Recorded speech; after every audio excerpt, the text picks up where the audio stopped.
viewers, our Facebook, social media platforms. Thank you so much for taking your lunch break with us today.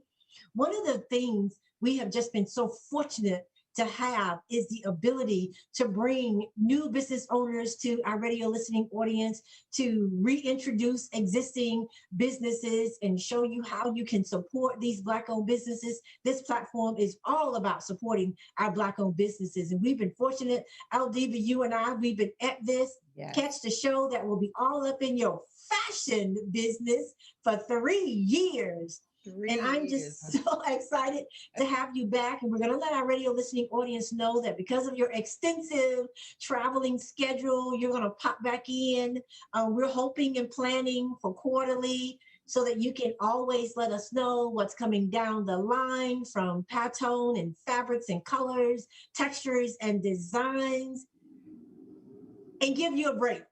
Yes, ma'am. I'm excited about that. Sad to, go away for just a little bit, but I'm going to go away, take care of some things, re-energize, and come back and with a lot of good information to always share with the listeners. I love our listeners. I love this platform. And of course, being the co-host with the Queen Diva is such an honor. And so I'm going to miss that for a little bit, but I'll be back. And I know you have us in great hands. You're going to have some new information to share shortly. So I'm excited that the platform is going to continue on. We've got some exciting things to come down the line, but I'll be back.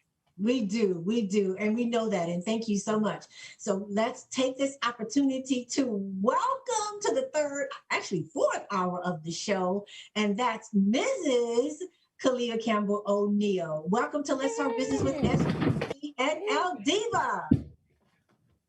Thank you for having me. It's our pleasure. And at this opportunity, we actually have two guests here, and I'm going to introduce them both, but I'm going to start with who will be sitting in the co-host seat and will be launching her business on Let's Talk Business with SJC, and I'll be saying, and my co-host, Ky-lia O'Neill, but you all know her as Ky-lia Campbell, you know her as KCD, Ky-lia Campbell Design. So for those that are tuning in for the first time and you're wondering, who is this beautiful woman? Well, let's just find out who she is. Born in December. I won't even tell you what year. Raised in the city of Tampa, Florida. Homegirl, primarily by her mom, Tamika Doyle, and she credits her with her godly wisdom and rearing her, and her father, Calvin Campbell, who's an entrepreneur, so we know where she gets that spirit from. So Ky-lia always said she wanted to be a teacher, but little did she know God had bigger plans for her. So suddenly, at the tender age of 19, and y'all, she still looks 19 today, Ky-lia became passionate about learning how to sew and began researching on YouTube for anything she could research and learn. Ky-lia's sewing passion evolved and pushed her to a pattern of absolute excellence in custom design clothing. She's a clothier. She's couture, and you would love that about her, Aldiva. Yeah. But as Ky-lia says, as God would have it, at the age of 21, she became the full-fledged owner of Ky-lia Campbell Designs. You all know her as KCD. With a storefront design shop. I've been there. It's beautiful. Congratulations on that accommodations. But and because of expansive growth and space, she now has a sewing school. Wow. So that she can teach classes to young children, to teens, and as well adults. That's phenomenal. In just 3 short years of business, Ky-lia has served over, are you ready for this? 1,000 clients in both the U.S. and internationally, considering places like Japan and Europe, even here, Alaska. In 2018, she married her best friend, Matthew O'Neill, who also works in the business as a graphic designer, along with her mother, Tamika Doyle, who is her assistant manager. As her business continues to grow exponentially, Ky-lia's vision of the future for KCD is global and without limits. Again, welcome Ky-lia of KCD to the show. Wow. Thank you so much. I'm so happy to be a part of the show, and I am thankful for the opportunity. Cheryl, thank you for calling me and asking me to be a part of the show. I know it was such a hassle because I'm so busy, and I'm in the middle right now of teaching my academy, and so I know it was so hard to finally get a hold of me and to be able to be a part of the show. But I'm so glad that you were so adamant about me being a part of it, and you didn't give up on me. You kept reaching out, you kept texting, you kept calling, and I'm just so happy to be here today. Thank you for the opportunity. It really, really, really means a lot to me. I met you when you first got started, and I saw your designs, and I commissioned you to do a whole set of Afrocentric bow ties. And Yes. I knew then that our paths would cross, and they did. They've continued to cross. When you did your open house, and I got to come to your boutique and look and see what you were doing. And we're going to talk a little bit about who you are and what you're all about. We know how you were passionate. You taught yourself how to sew. Listen, I'm a seamstress. And I come from a whole line of seamstress and dressmakers, and that's not easy. So to have that desire to want to learn how to do that, kudos to you. So you told us a little bit about your passion of wanting to sew. Today, I almost call that the lost art. But as I was talking to Ky-lia Diva, this is what reminded me so much of you. Every place, Diva, that you have traveled, Ky-lia has customers. Wow. And when I look at your life and how when I met you, it was at a networking event, then numerous networking events. You certainly supported all of our networking events, and as an advertiser of DSI Black Pages, our paths crossed so many years ago.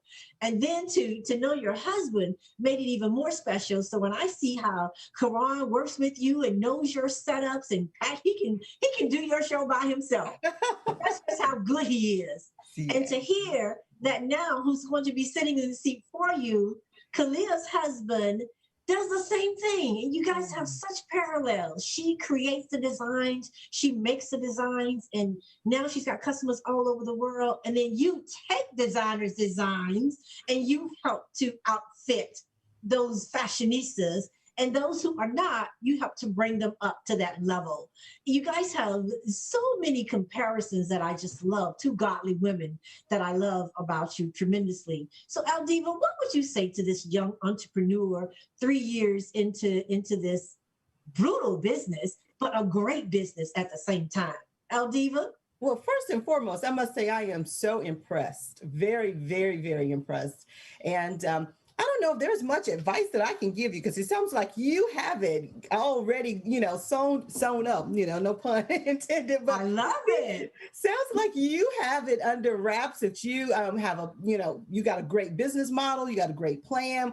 It sounds like you're very successful. You have a storefront, and that's not something easy, especially during the COVID time. So, and now that you're open and able to extend your business, to a different level, to provide a camp, a sewing camp, you're taking it to the next level. That is so impressive. And I just see greater heights for you. I see you continuing on, and I'm just really, really impressed. And I would love to collaborate with you. Maybe have some of your designs in my boutiques.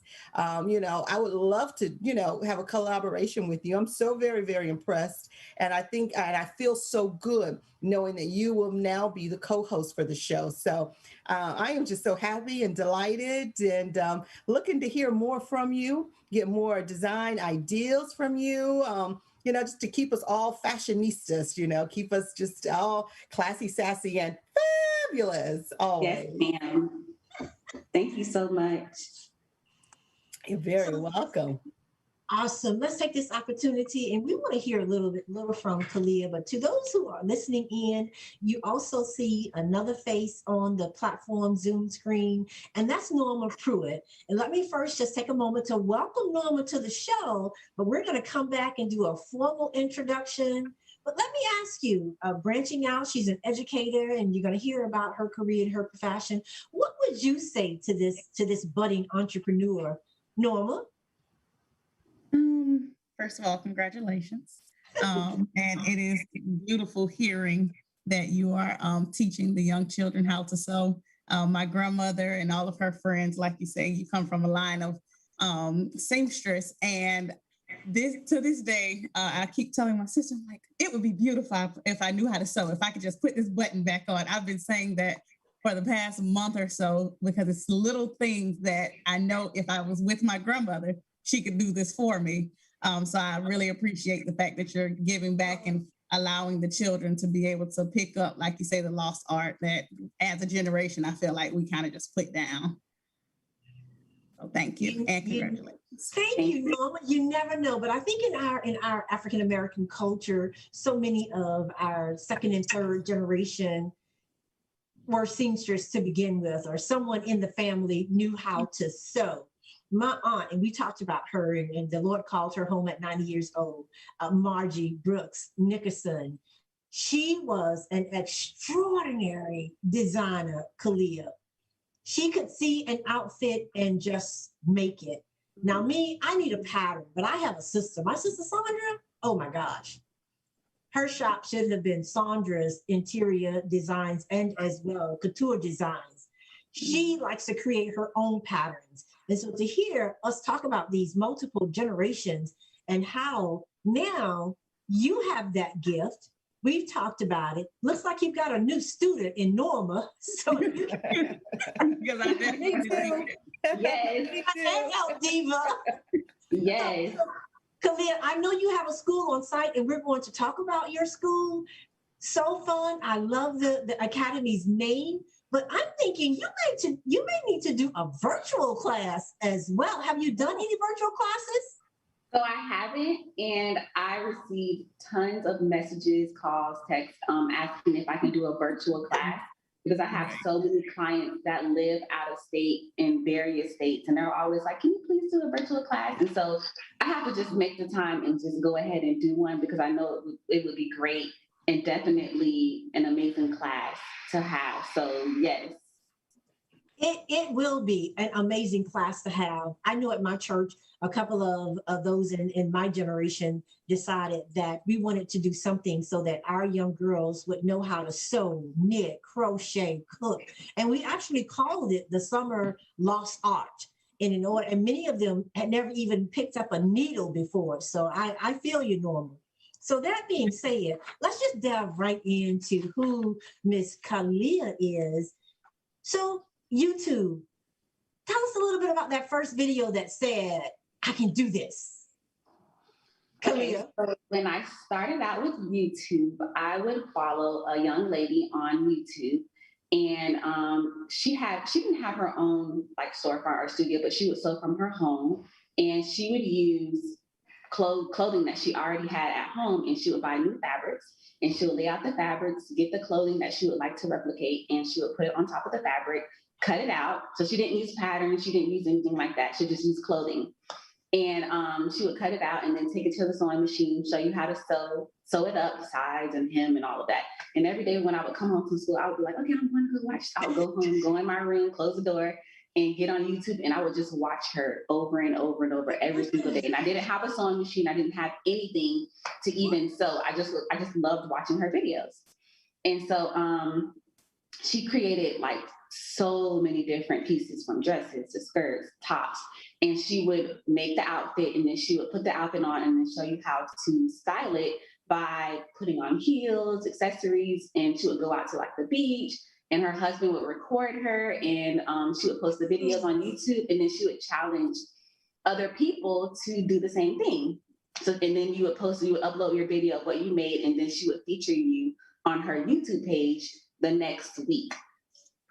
And so I remember being in my biology class in high school, and I received a message from my cousin because she's the one that introduced me to the young lady. And she sent me a message stating that she was murdered. She was murdered by one of her ex-boyfriends. Like, he was just very jealous of her success. She was succeeding. She started her own fabric company, or her own fabric line, and everything. Like, she was doing so well. And he actually murdered her on Mother's Day. And when I received that message, I was so upset, and my heart was broken. And from that point on, I was like, you know what, I want to go ahead and give it a shot. I want to try the sewing. And I didn't have a sewing machine, so I had to wait until I was able to get one.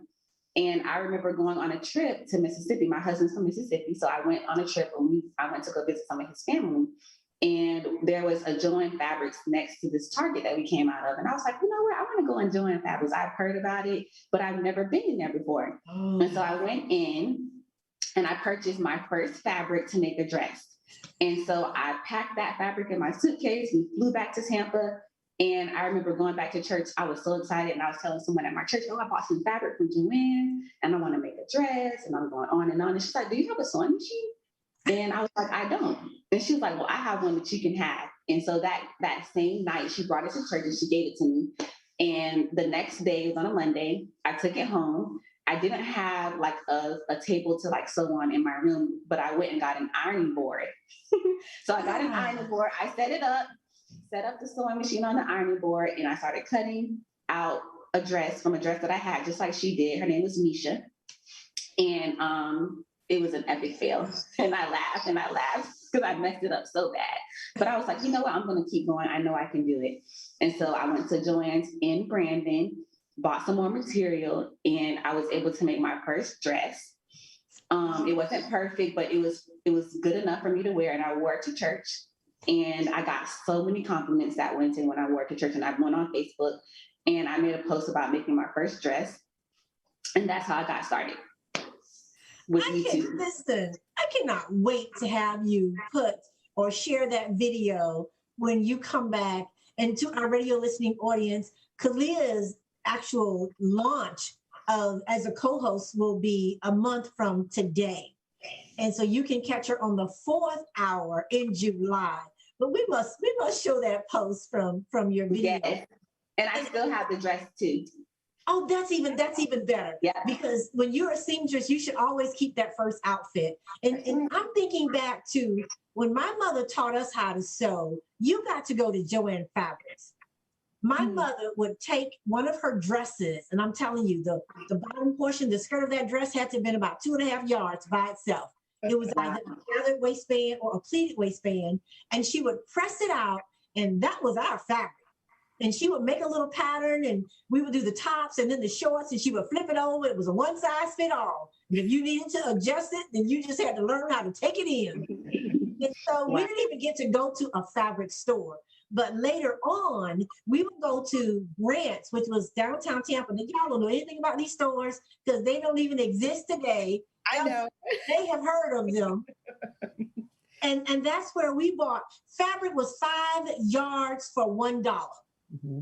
And we would eat. There were 4 girls, and my mom would buy the fabric, and those were your 5 outfits. And we made our outfits to go to school, and you had 5 outfits. But my sister Sandra, she would take the scraps and mix it up with some of the other fabrics, and somehow she would always end up with more outfits, like 8.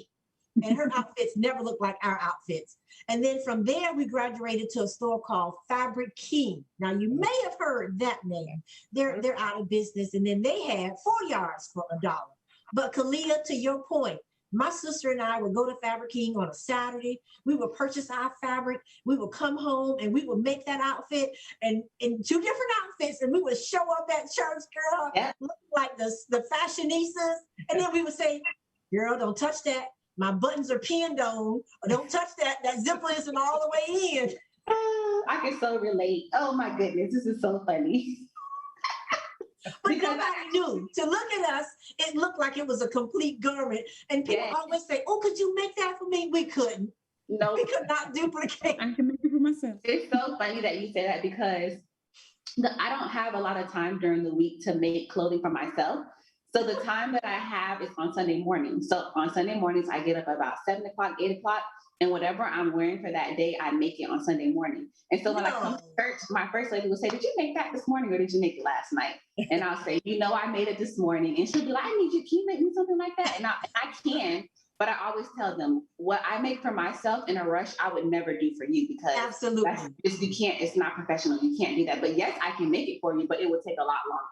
And it would also cost a little bit more too, because Exactly. you got to charge your professional fee. So we Right. were not saying we made this outfit for $2.50, but we certainly can't sell it to you for $2.50. Right. Correct. That's right. Yes, ma'am. So now, Diva, what a great story for her to just be inspired by a video. And oh my gosh, thank you for sharing the story of Misha. I'm going to have to go and see what else is out there for her, because that is just so inspiring. And that you were able to take something that she could no longer do, and now you're sharing and giving her props and showing your stuff. I so love that. And that's what our platform is all about. Diva?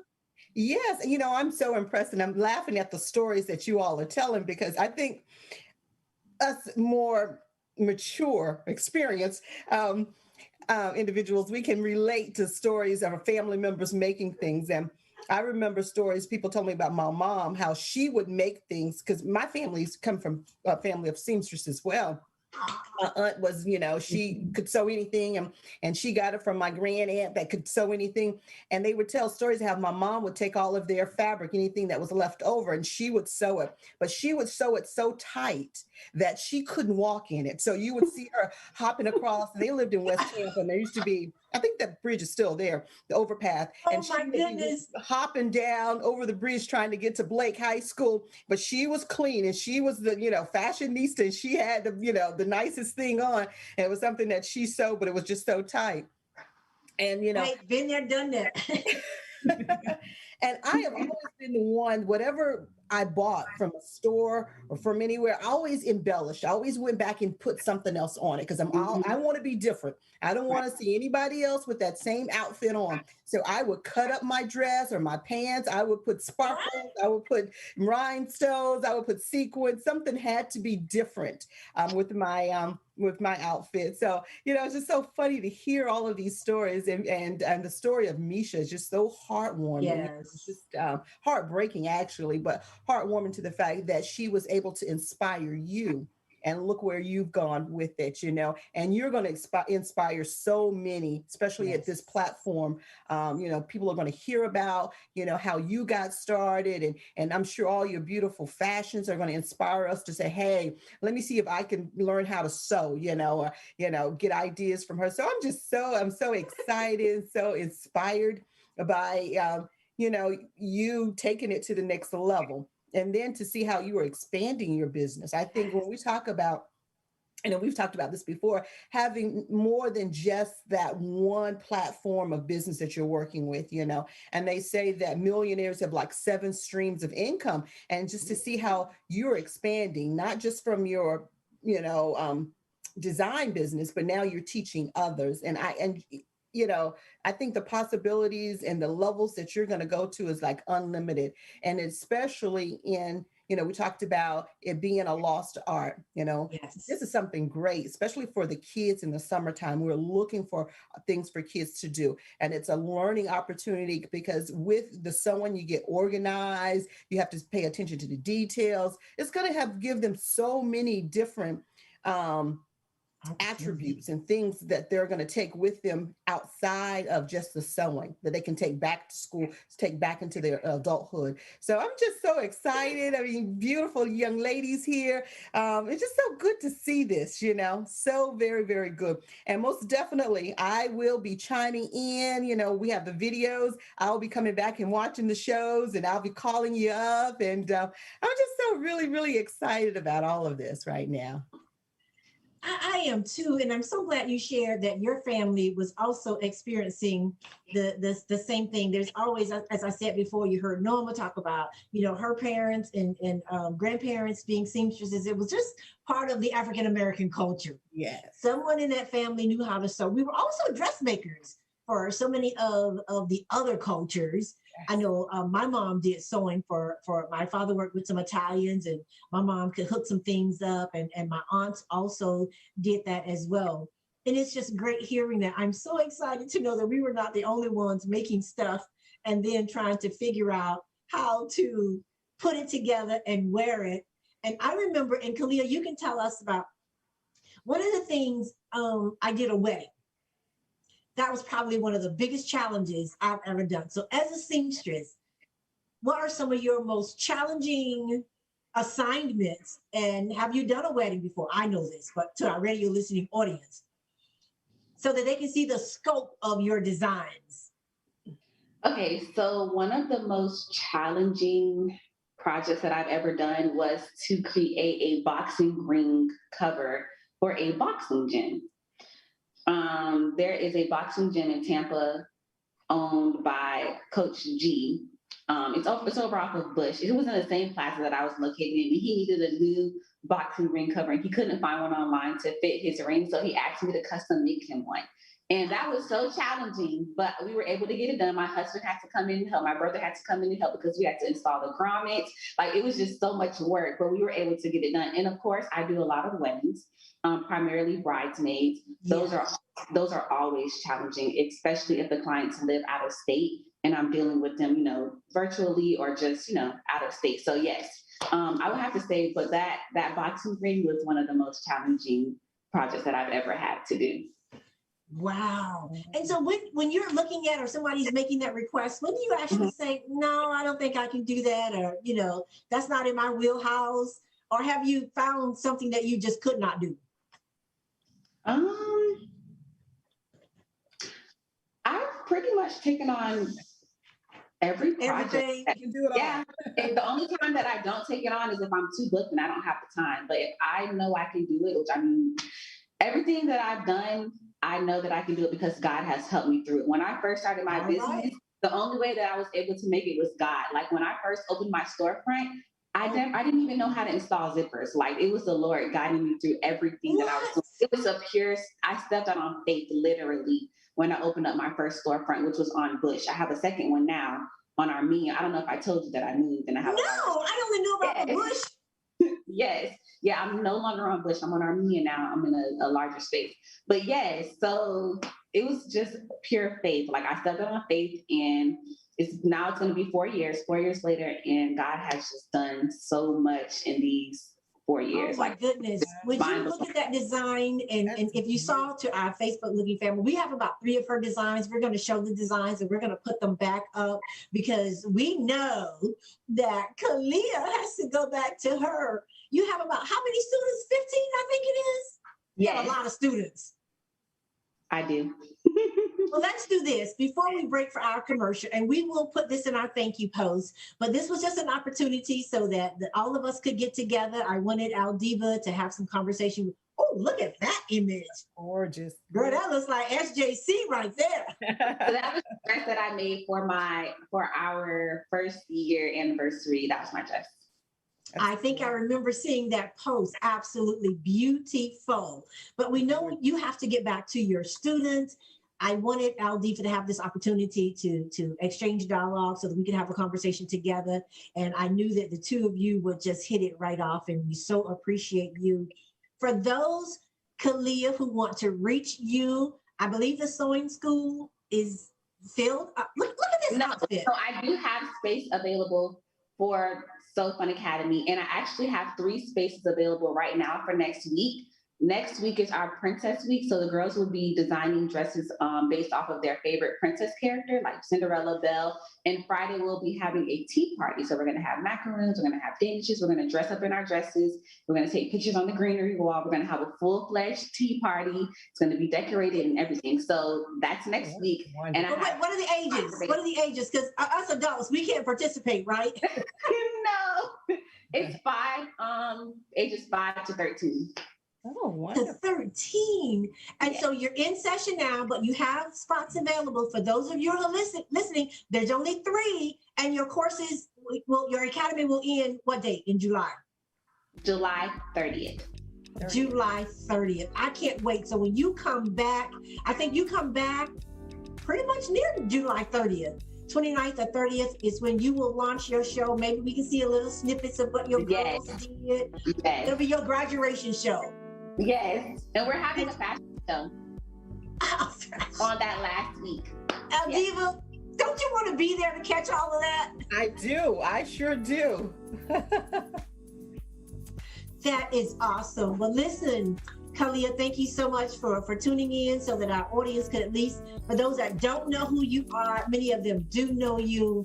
We wanted to just give you a welcome as we prepare for your co-host seat a month from today. So thank you so much. We'll let you get back to your students. We will post your address in our thank you post. So make sure you email the latest location to us, and we will put that in our thank you post for today. We're going to come back after our commercial break, but we will continue to show your designs. But thank you so much. So welcome, co-host Ky-lia. Yeah. Thank you so much. You are welcome. Aldiva, any final thoughts? Because I know you have to jump off as well. Yes, I do.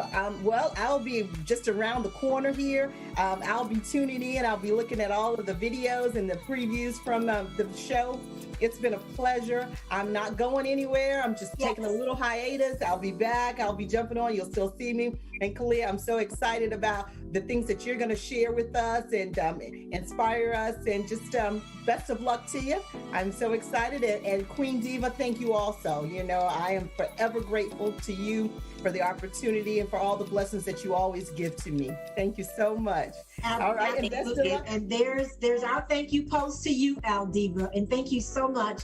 And we're going to talk a little bit. We're going to break for commercial, come back and talk about SJC 64K fundraiser and how it's going for our nonprofit. So back in a moment. All right. Nice meeting you, Aldiva. Nice to meet you too. Bye-bye.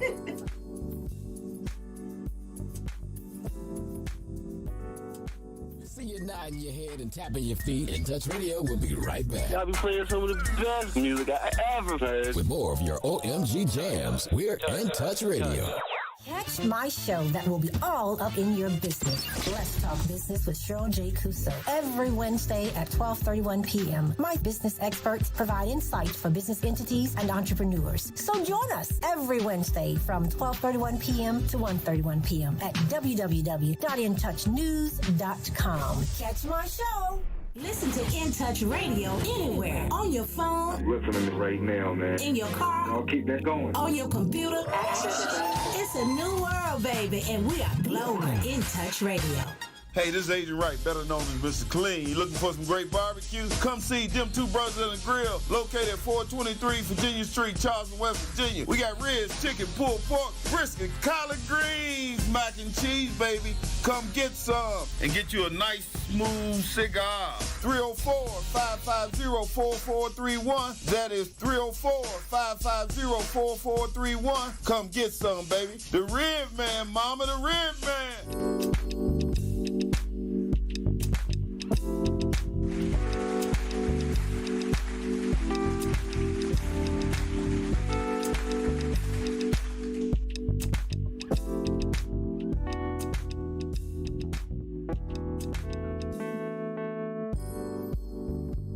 And we are back. Thank you so much to our Facebook family for tuning in. What an exciting first half of the show. Congratulations to my co-host, Aldiva. Thank you so much. We've had a remarkable 3 years of every fourth hour of the show. You're coming on to share with us, and we're looking forward to you making your cameo appearances. So happy to have Ky-lia to come and sit in the seat as co-host as we welcome her back. So now for the second hour of our show, we are super, super excited to be able to bring to you another first. And we have our author, and that's none other than Norma Pruitt. And she's going to talk to us because I love her pen name. She has an incredible pen name. But Norma is, are you ready for this, ladies? We're coming out of a pandemic, and she is the one you want to look up. An athletic trainer with a U18 at, and you'll have to say this, Blanche L. High School. Blanche E. Okie dokie. She earned her Bachelor of Science degree in Health Services from Florida Agriculture and Mechanical University. She is a recent graduate of Florida International University, where she received her master's degree in athletic training. While this is her third year in the field, she's excited to merge her previous supervisory experience, expertise in mental health, and love and knowledge of sports to assist in cultivating the next generation of athletes. I love that. Born and raised right here in the inner city of Tampa, Florida. Joneses. That's her avatar. That's part of her pen name. So get used to hearing Joneses is no stranger to drama or trauma. Born into a life of sadistic, unfortunate events, she had to battle her parents' addictions, inevitable anxiety, and a lifelong feeling of imposter syndrome. Nevertheless, she persisted and persevered. As a graduate of FAMU and FIU, respectively, she now gives her time, her talent, and efforts where it's needed the most. As an athletic trainer in the inner city, she makes a conscientious decision to be able to work with the adults once she is introduced them and identifies what their needs are.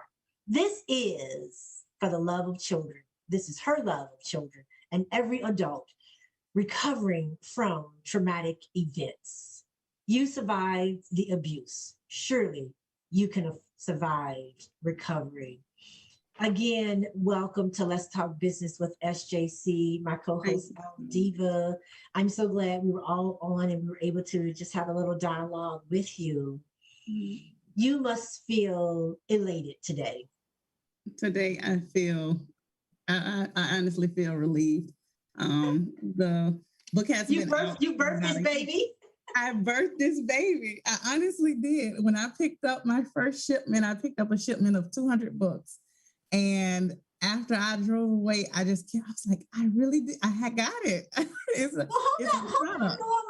We just read this elaborate bio of where you are, but we didn't take our radio listening audience to this new paradigm shift that you've made in that as a first-time author. I am an author, yes, ma'am. So since we want to talk about the book, we're just going to delve right into the book because we don't want to miss a single moment. We'll come back. We know where you got your educational pursuits. If they're parents you want to shout out, and I happen to know you're beautiful. I know your family. But the person I met first was your beautiful grandmother. And I know that because we were together at New Mount Zion, and that's the late Mrs. Carolyn Watson.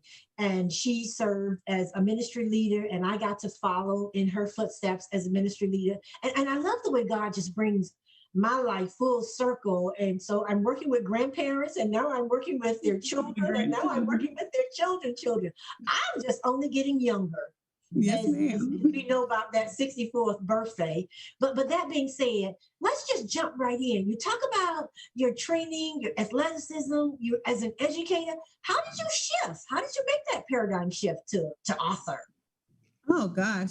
So the book actually was birthed a month after I graduated from FIU. So it was 2019, and I was studying for my what was I studying for? Well, you already a master's. No, my board of certification.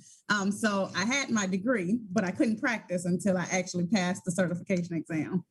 And one day I went to the library, my head just would not focus.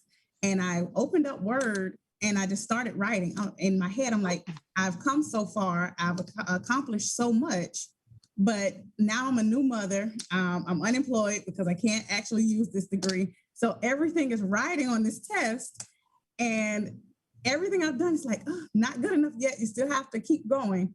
So I opened the computer and I just began to write, and I wrote maybe 2 or 3 pages. And it's like, okay, well, this sounds good. And I closed the computer and left. I read those 3 pages to a few of my family members, and they were like, you have to write a book. And And I said, I'm not an author. Like, I don't even enjoy writing like that. Like, that was never my calling. So fast forward, I had to retake the test. I didn't pass the test the first time. Had to retake the test. So I refocused, actually began athletic training at Blanche Ely High School. And once meeting the athletes, and like I explained to you earlier, my athletes are my children. And they come and vent to me all day, every day. Mom, I can't focus. I can't do this. This is going on at home. I can't do this because we don't have internet at home. And every time I'm trying to encourage them through the day, it's like, okay, you'll make it. Let's just get to the end of the day. And they're like, but you don't understand. But you have a degree and you had a nice family. You don't get it. And I'm like, yeah, I do. And so it was one or two students that I actually had to break down because they were in such low places on those days that I actually like just explained to them my entire life story. But I know it's not logical or feasible for me to do that with every student. So I said, well, if I give them something to look forward to and actually be able to encourage them to read, because our children don't read these days. So if I sit down and write and give them some kind of encouragement just to make it to the next day, then that could be my gift to them. So that's where it was birthed. And so inside of the writing, and that takes a lot of discipline. And I'm going to give a shout out to WOW, Writers Opportunity Workshop. There are 4 authors who have done an incredible job. I attended their workshop just so that I could understand the whole principles behind writing and better prepare myself. And so for you to just open up, you reminded me of one of my other author friends, and that's Shanti Wilson. She wrote a book called Survival by Faith. And one day she just got on that computer and just started, producing chapters after chapters and just really just being led by God. So to hear you say that also sends a message that you don't have to be that refined writer or English expositor that people think before you can start writing. Everybody has a story. And in our African-American culture, over the last 5 years, particularly the last year during the pandemic, has produced more Black authors than we have ever seen. So I was just so excited when you completed your task and you're getting ready to launch your book, and we'll talk a little bit about that. But your writing had to also be cathartic for you and everything that you've gone through. So as a writer, is that what you began to write about, your experiences growing up? Or did you start writing about something else first and it led you to your experiences growing up? The experiences growing up definitely came first. And it was cathartic. This has been my therapy for about 14 months now. And I actually hit a wall, I'll say about my second grade, because the book goes from like my earliest recollection from my memory up until graduation from FAMU. So I got into, and I've tried to stay as diligent in being in a timeline. So in my second grade year, I'm like recalling things. And one day I just closed the computer and I said, nope, I don't have to put myself through this. Like actually reliving these feelings. And my cousin, I had emailed out the first 22 pages just to a few of my family members to get some feedback. And he called me literally as soon as I closed my laptop in tears. And he said, you have to finish this. He was like, this is everything I felt, every emotion that you are trying to evoke. And I was like, no, I just said I'm not doing this. And he said, nope, you don't have a choice now. You have to finish it. Oh my goodness, 22 pages. Listen, I rarely do an interview with an author and have not read their book. So I cannot wait. I don't know if you're going to have to get my copy before your open house, but your open house, let's see, is this weekend.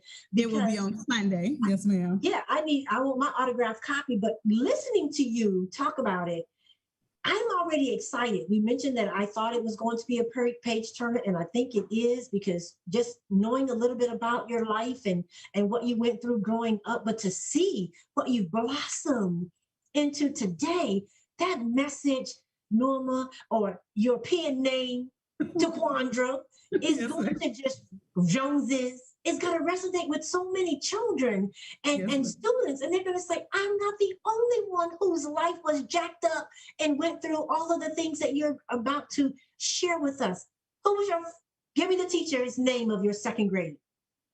Second grade, who was my second grade teacher? I can't even. Because that's where you start your writing. No, the writing, that's where the hurt came. So that was home. That was home where it was hurt. The writing really starts at birth. So I give a background piece of my parents, but the background piece is maybe 4 or 5 pages. Okay. And then from there, I go to like the age of 3.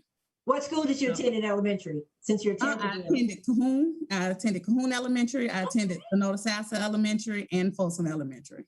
Oh, bless you. You do have a lot to write about. Oh my goodness. I was at Lomax all 6 years. I was right in the heart of East Campbell. Yes, and those are my schools, and Slide Middle School, and then I graduated from George S. Middleton High School. Yay! Shout out to Middleton. Yeah. Shout out to the Middleton Alumni Association. I saw a post on Facebook just yesterday where some of the alumni, and I think it was probably in the class of Middleton High School, maybe during the 60s, and they had taken one of their alumni lunch on the lawns. And I just thought that was so beautiful that from that many years that they are still together. The Alumni Association is still together. They give out scholarships. I had the opportunity to work with them. I'm really an honorary because that's what I wanted to graduate from, but wasn't able to because of segregation and busing. But so you graduated from a phenomenal school.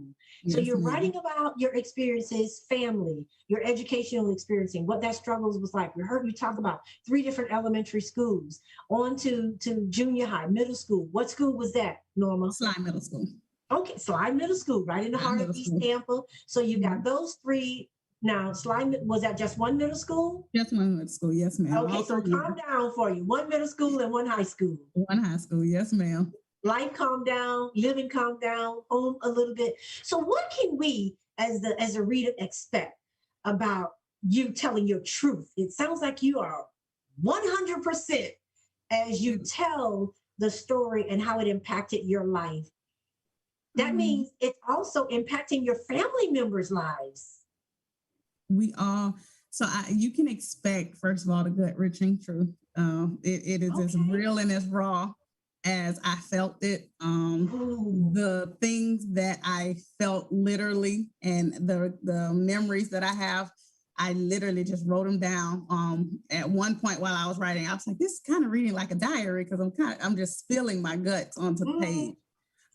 So it affected everyone. And like you say, so from my perspective, I give what I saw, what I felt for my grandparents. So Frank and Carolyn Watson were my grandparents on my father's side. The judges are my grandparents on my mother's side. So I give my perspective as the grandchild, as the child, the niece of different situations. And it is definitely real and raw. Contains, and I will give my disclosure for the Saints, it is some strong language and strong topics. But I do feel it's still a great read. I've gotten some beautiful feedback from it thus far. And thank you so much for sharing that and giving true credence to who you are as an author and writing your truth. Lucinda Askew, one of our, she's an author and a Toastmaster member as well. And I remember one of the things she said when she wrote her first book was, she disguised some of the names in the book, but she had to talk about her experiences and be true to herself. And I like what I'm hearing you say, because that's really what we need to hear. Somebody may say, hey, all business doesn't have to be made public, but you wrote the way you felt it, and to have your family sign off on it, it reminded me of a conversation you and I had about a show that we both look at, Queen Sugar.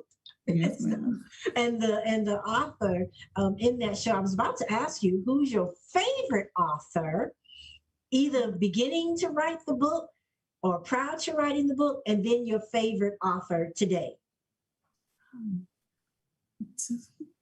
Sister Soldier. Yeah. Okay. So my first book reading for leisure was The Coldest Winter Ever.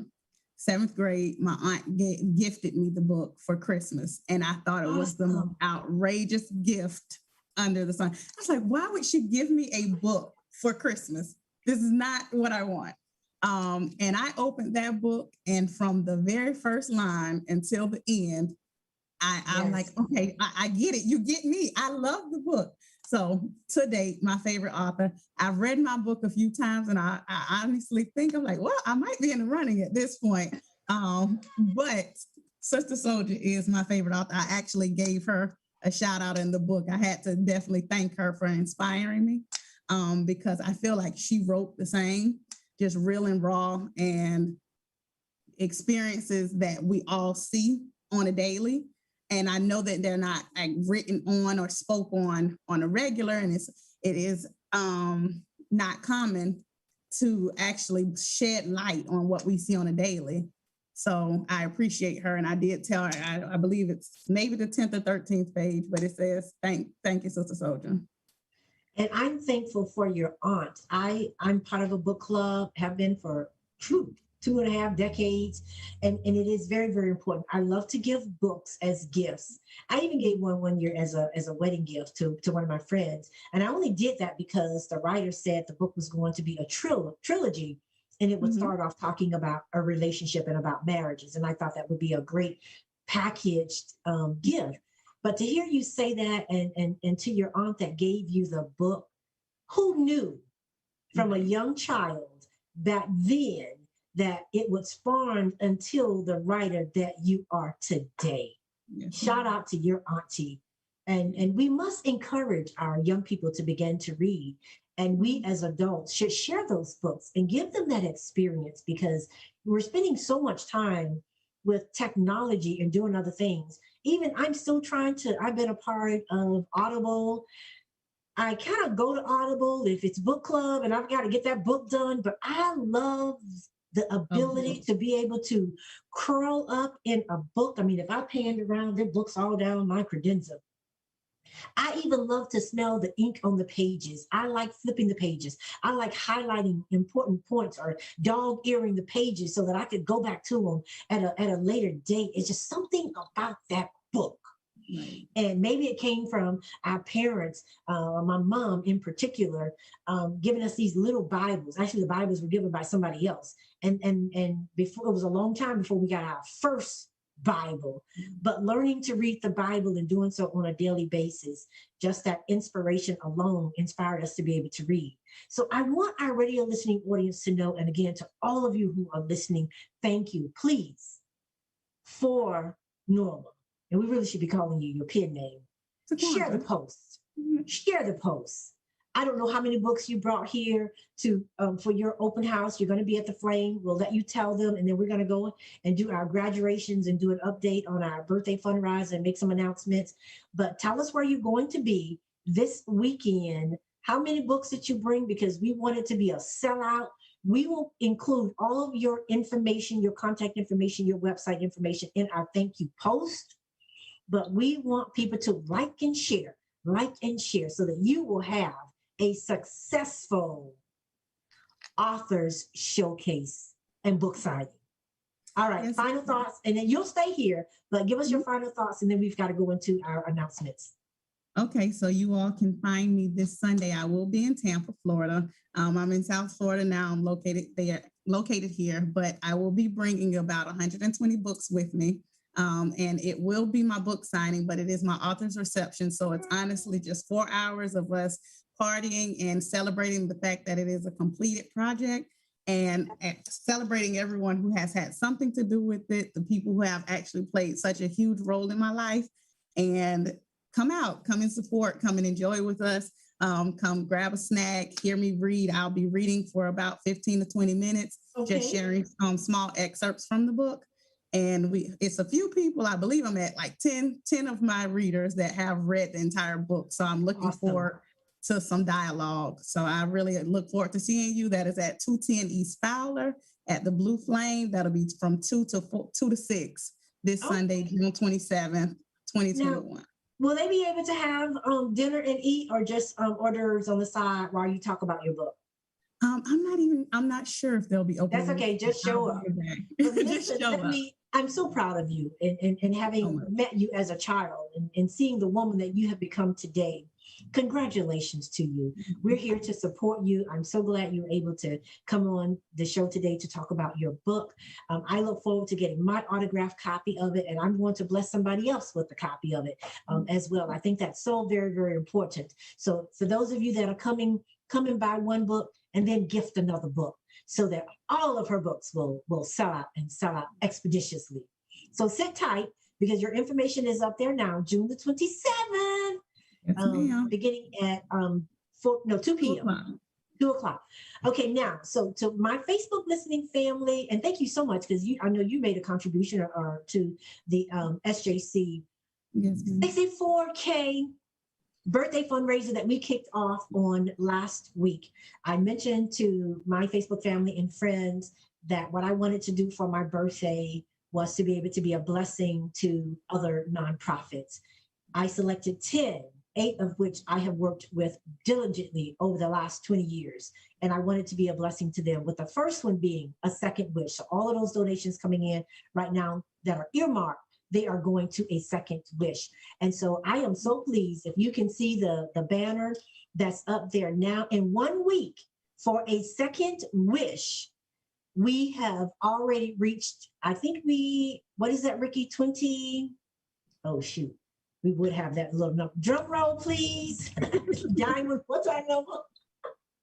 So the beautiful thing about raising funds on Facebook, they track all of the dollars for you. And we were thinking that the Facebook donations would be would show up relatively quickly, but it's the offline donations that have surpassed our Facebook donations. So listen, please go to my Facebook page. It's still not too late. We're fundraising through December. Lord have mercy. We are fundraising through December, but that's for all 10 charities. But for a second wish, we're going through July.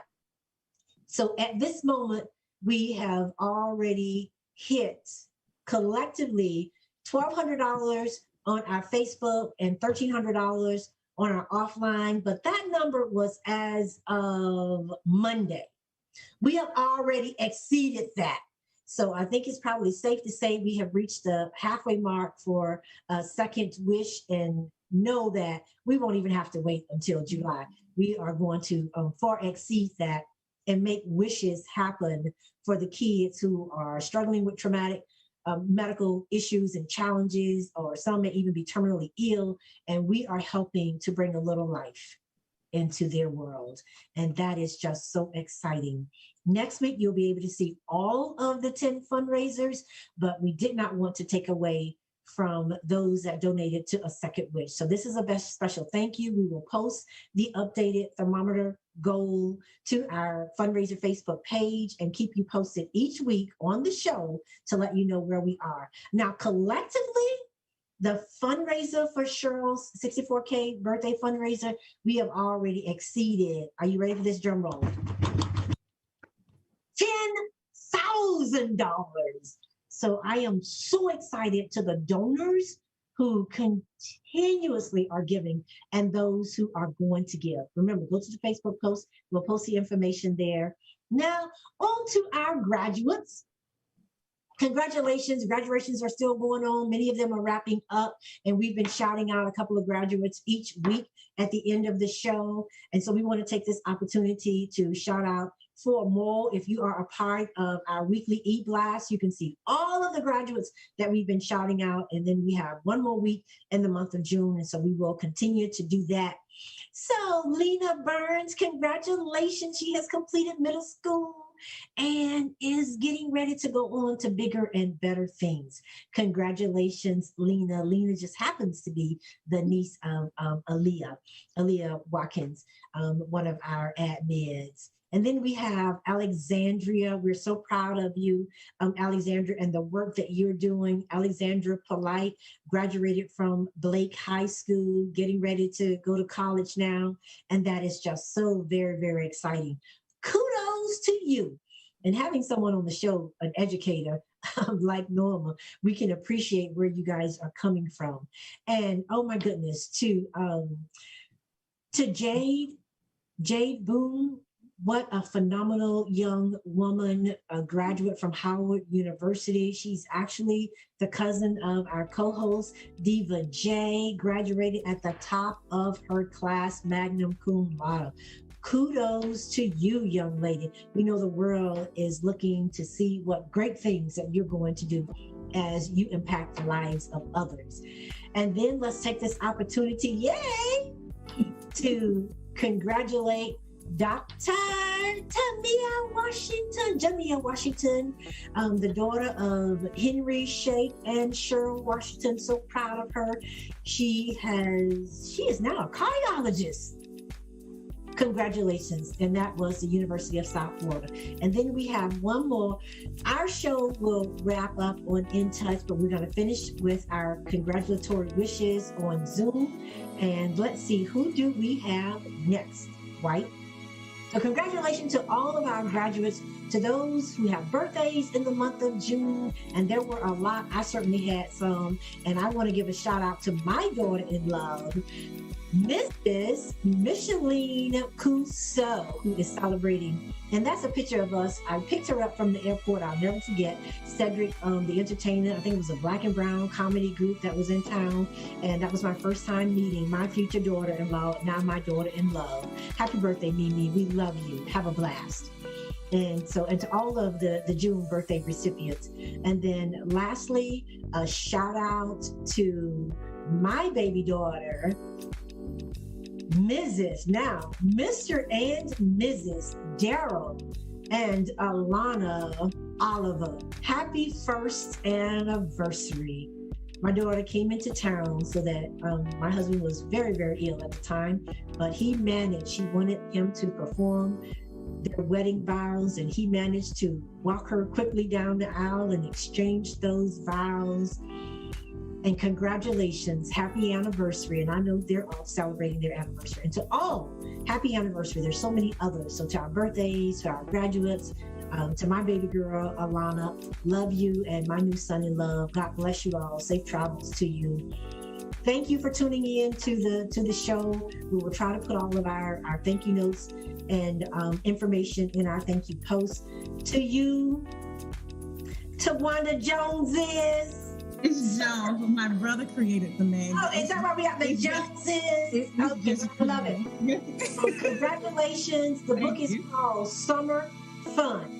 I don't think it reads like summer fun, but it may be. I just said it this morning. I don't think so. But I'm looking forward to it. To my In Touch family, thank you so much. This show is a wrap. Thank you so much, Miss Cheryl, for having me. I appreciate it. You're welcome. You're so welcome. Have a beautiful day.